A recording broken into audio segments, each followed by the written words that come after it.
G'day gymnastics skill seekers, and welcome back to another training vlog.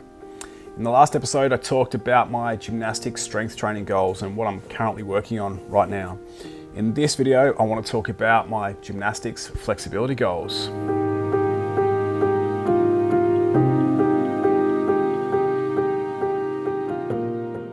So I've got 4 gymnastics flexibility goals that I'm currently working on.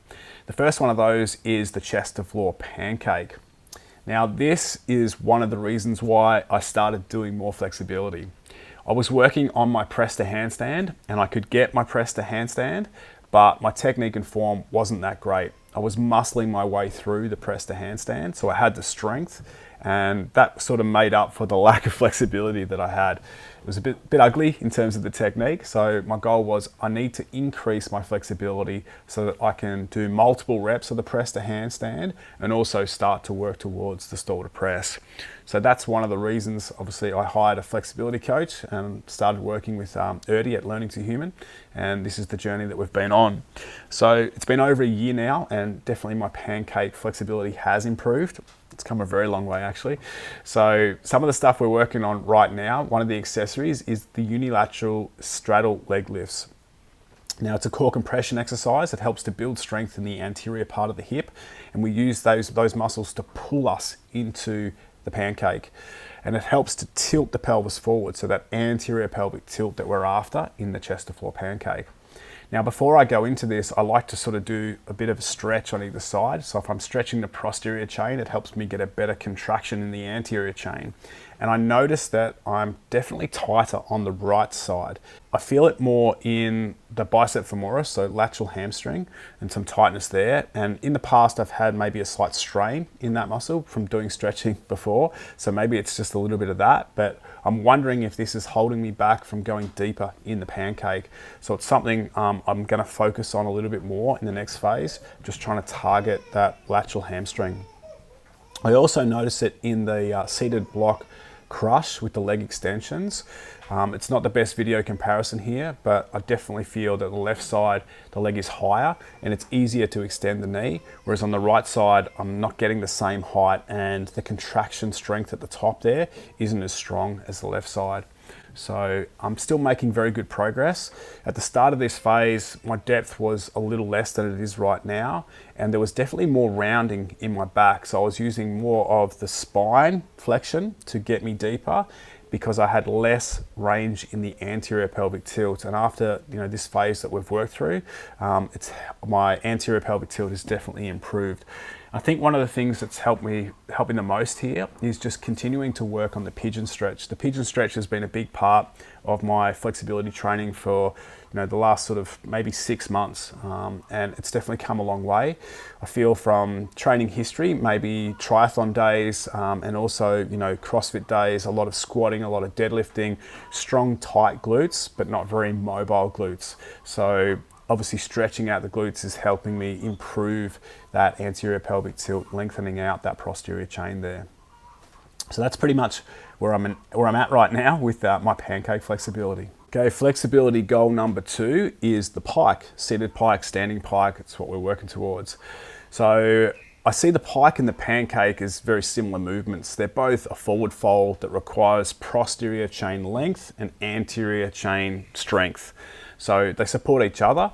And in this phase, like we have been for probably, again, the last 6 months, we're still working towards the head to toe. I've been feeling head to toe a lot more in the calves of late. So we've been doing a lot of stretching to try and alleviate, the tension that I feel in the calves, so we can get it back to being more sort of hamstring orientated, and also core compression strength here. So I mentioned what we're trying to strengthen, the hip flexors and abdominals to be able to pull deeper into the pancake. Well, we do the same with the pike stretch. We want to be able to actively pull ourselves into that end range. So that's what I'm really focusing on with the head to toe. It's not so much that we're just trying to bounce in and out and make it too ballistic. It's really just trying to contract those hip flexors and pull myself deeper into the head to toe stretch. The range is definitely improving, and I've noticed that the setup is really important here. If I think about taking the shoulders over the toe and putting the ankle into more dorsiflexion, it's a lot more calf focused.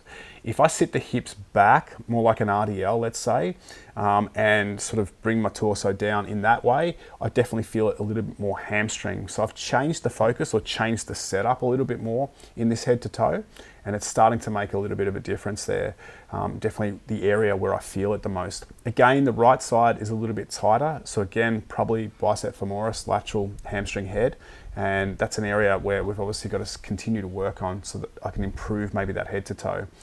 Both the pancake and the head to toe, like chest to floor pancake and head to toe, I feel are going to be achievable in 2023. So that's my goal. Can I get chest to floor and can I get head to toe in 2023? So stay tuned and I'll let you know how I go with that. But wait, there's more. So goal number 3 is the front splits. I've decided to take a rest from doing the middle splits because I've got an old adductor injury. So I find that if I spend a lot of time in the middle splits right now, that sort of starts to flare up a little bit. So we're going to be doing some work to strengthen the adductors, but in the meantime, we're going to really start to focus more on the front splits. I feel that my front splits is probably going to progress faster than my middle splits. So once I achieve the front splits, later on, maybe I'll come back to working on the middle splits. So in this phase, we've been working on assisted glute lifts and a back to wall hip flexor pulsing exercise to help open up those hips a little bit more. I like the assisted glute lift because using the assistance allows us to get deeper into the front splits. We can support part of our body weight and it takes off some of the tension on those muscles and just allows us to sink a little bit deeper there. I've got pretty good hip extension there. I'm pretty happy with the hip extension range I've got and feel that I'm ready to progress to the next stage with this front splits sort of stretch. I found in the first couple of weeks of doing this assisted glute lift and the hip pulses, so they're sort of in a superset together, that yeah, I had really sore hips. It just like really started to open up my hip flexors, and you know, maybe at nighttime and stuff, it was a bit uncomfortable getting to sleep in bed because of this heavy sort of stretching that we were doing. But after a couple of weeks, you know, that sort of went away, and yeah, I definitely feel that the hips feel a lot better now that I've opened up the hips. Haven't really been doing any front splits. This is the first phase that we've actually brought the front splits in due to the pain I was feeling in the middle splits. So I'm pretty sure that, you know, in 2023, I should be able to get the front splits on both sides. So it's going to be a big year, chest to floor pancake. It's going to be head to toe, and also get the front splits is going to come. But I feel my range here is already pretty good. So I'm looking forward to seeing how this progresses as the year goes on. The final one, goal number 4, is the gymnastics bridge. And my bridge has actually lost a little bit. I was training the bridge more often and felt that I started to, you know, have a good level of gymnastics bridge, maybe on a lower elevation than I'm currently working on. But I just stopped training it for a long time, and I want to get back to it now. I feel that there's a lot of spinal flexion stuff I'm doing right now in my training, but not a lot of spinal extension stuff. So the bridge has come back, and this is the first phase that I've been working on the bridge. And like when I did the initial sort of testing to see where my bridge was at, you know, my feet were up on a bench, and I felt that that was pretty tight then. So in a short period of time, in this 6 weeks, you know, I've already started to bring the elevation down. But I've been playing with the elevation, trying to figure out, okay, where am I with this elevation? If I go lower, what does the bridge look like? What does it feel like? If I go higher, what does the bridge look like? What does the bridge feel like? You know, where should I be right now with that? I feel the hip extension is good. I'm supersetting this with a lot of the front splits training. So after opening up the hips with all of the front split stuff, then going into the bridge, I feel there's a strong glute contraction. The hips are in a good position. In the first set of the bridge, it's all in my wrists. Like I'm just feeling that wrist extension. But then after the first set, you know, they've been stretched out, and then it sort of goes more into maybe abdominals, and just maybe a little bit in the chest and shoulders is where I feel that right now. So I'm working on trying to get the shoulders stacked over the wrists a little bit more. So it's about bringing the hands closer to the box and still finding that range, hopefully, where I can straighten the legs, get good hip and knee extension, and yeah, definitely start to stretch out those shoulders. It'll be interesting to see how I progress with this. I really like the bridge push-ups. I think they're a great exercise if you've got the strength and you've got the flexibility to be able to do them to help open up the bridge. And then there's like an isometric hold at the end of this set. So I definitely feel that, you know, I've made some good progress in this 6 weeks, but like I said, it's the first phase coming back to bridge training, and I've trained it before in the past, so maybe a little bit of muscle memory there has been a helpful thing. So some accessory work with this has been the straight arm pullover, and it's definitely been helping.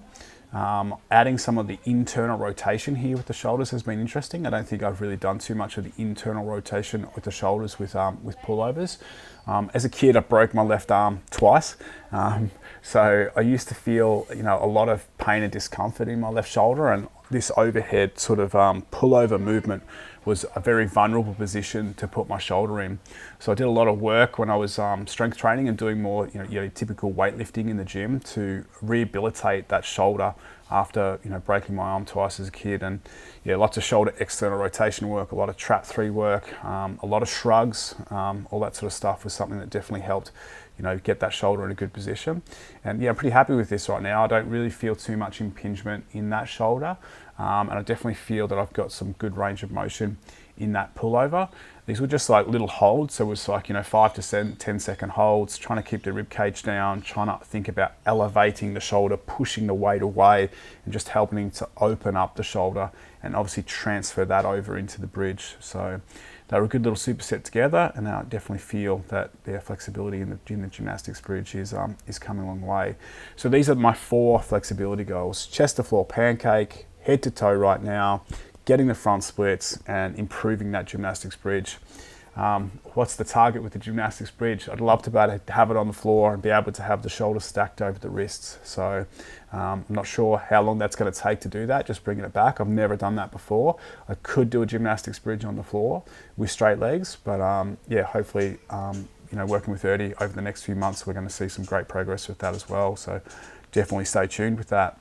It's currently New Year's Eve here today, so Happy New Year's to you if you're watching this. Good luck for your 2023 goals. If you've got any goals in terms of gymnastic strength and flexibility, I'd love to hear about them. Feel free to leave them in the comments. Hope you found this little vlog useful, or the vlogs I've done over the last sort of 6 weeks of this training phase have been helpful, inspired you to do some more gymnastics, inspired you to do some more flexibility. Any questions or comments on my training, feel free to leave them in the comments below, and I'll definitely get back to you. Have a happy and safe new year, and I look forward to sharing my training journey with you in 2023.